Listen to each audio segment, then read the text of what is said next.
নমস্কার বন্ধুরা, আমি জয়রাজ খেল গল্প পরিবারে তোমাদের স্বাগত জানাই। এই যে ইয়েলো পড়েছি, ইয়েলো কার প্রতীক?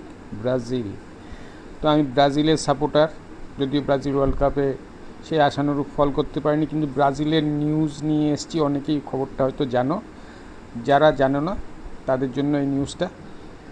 Brazil versus India men's football match হতে চলেছে। হ্যাঁ, ঠিকই শুনেছেন, Brazil versus India men's football match হতে চলেছে জুহরতি ক্রীড়াঙ্গনে। ভাবা যায়, ব্রাজিলের মতো টিম যার বর্তমান র্যাঙ্কিং 5th, ইন্ডিয়া 139th, তো সেখানে একটা hell and heaven difference between the two teams, Brazil আর ইন্ডিয়া। সেখানে ব্রাজিল ইন্ডিয়াতে খেলতে আসবে তাদের ফুল স্কোয়াড নিয়ে। ম্যাচটা কি হবে এটা ভেবেই আমার ভয় লাগছে। স্কোরের কথা বলছি না, এই যে খেলাটা হচ্ছে, এই খেলাটা যে অনুষ্ঠিত হতে চলেছে, এটাই বড় ব্যাপার ইন্ডিয়ান ফুটবলের জন্য। ব্রাজিল এশিয়া ট্যুরে বেরিয়েছে এবং সম্ভবত সেপ্টেম্বরে ব্রাজিল অস্ট্রেলিয়া খেলবে ফ্রেন্ডলি, তারপরে আসবে ইন্ডিয়াতে খেলতে। তো ইন্ডিয়াতেও সেই ফ্রেন্ডলি ম্যাচ একটা ইন্ডিয়ার মেন্স টিমের সাথে খেলবে এবং সেখানে সেই খেলাটি আমাদের জুহরতি ক্রীড়াঙ্গনে হবে 3রা অক্টোবর। ডেটটা মনে রাখবেন, 3রা অক্টোবর। টিকিটের দাম কি হবে সেসবে আসছি না।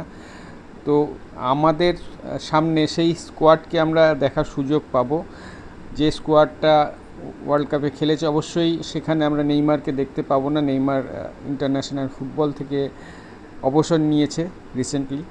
তবুও যারা আসছে তার ওয়ার্ল্ড ফুটবলের, ব্রাজিল ফুটবলের একজন দিগ্গজ।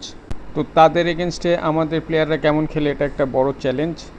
তো সবাই রেডি হও, জুহরতি ক্রীড়াঙ্গনে খেলা।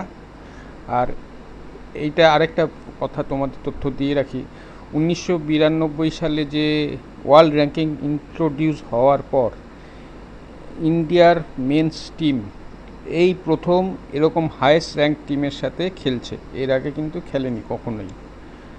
তো সেটা কিন্তু বড় একটা চ্যালেঞ্জ। এবং এই যে ব্রাজিল টিমটা আসছে ইন্ডিয়ায় খেলতে, তার যে খরচ, অনেকেই ভাবছো, অনেকের মন্তব্য শোনা যাচ্ছে যে এই যে ব্রাজিল টিমকে আনতে গিয়ে যে 60 থেকে 70 কি 75 কোটি টাকা খরচা হচ্ছে, সেটা যদি ইন্ডিয়ান ফুটবলের জন্য কাজে লাগানো হয়, উন্নতির জন্য, তাহলে কিন্তু বেটার হতো তাদের উপর খরচা না করে। অনেকেই বলছে, কিন্তু এইটা কিন্তু এআইএফএফ বেয়ার করছে না। এই খরচাটা করছে বেস্ট 11 গ্রুপ।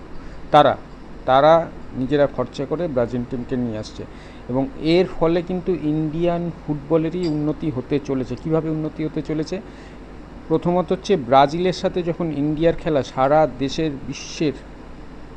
বিশ্বের ফুটবল জনতার এই ইন্ডিয়ার প্রতি কিন্তু নজরে আসবে এবং তারা দেখবে যে ইন্ডিয়াও ফুটবল খেলে। প্রথমত, ইন্ডিয়ার যে দেশীয় লিগ আছে আইএসএল, তাতে ইনভেস্টর পাওয়া যাচ্ছে না।